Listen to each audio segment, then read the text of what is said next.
I'm Lester Holt in tonight for Brian. The sky is not falling, but you'd be forgiven if the thought crossed your mind after two spectacular but apparently unrelated cosmic close encounters today within just hours of each other.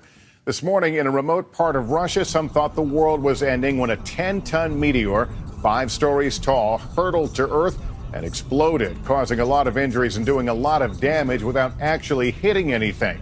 Its fiery descent was captured in vivid detail by numerous cameras. And then this afternoon, there was a very close call with a massive asteroid that whizzed by just 17,000 miles from our planet. In celestial terms, that is a very near miss. What do scientists make of all this? It was all one big cosmic coincidence. NBC's Tom Costello reports. The video from Russia is incredible. A massive meteor traveling at 33,000 miles per hour, trailing a brilliant white contrail, hitting the atmosphere and exploding with the force of an atomic bomb. The shockwave over the town of Chelyabinsk damaged thousands of buildings, knocked down a factory wall, and blew out windows across the city in freezing temperatures. Just as kids were starting the school day.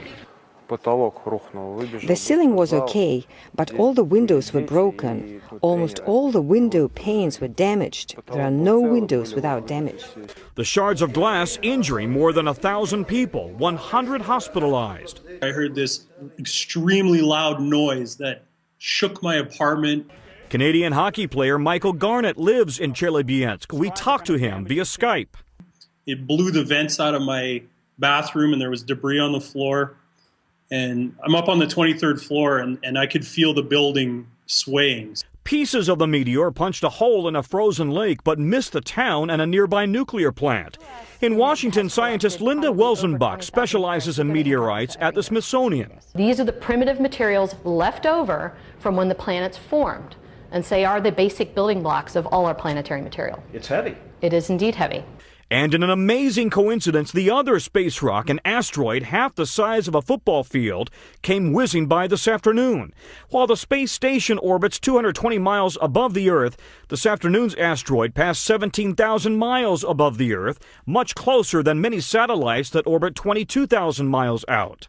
An object as large as this passes by the Earth, we think, on average, about once every 40 years. Two close calls today, with the world wondering what would have happened if either one had hit a city. Tom Costello, NBC News, Washington. Neil deGrasse Tyson is an astrophysicist.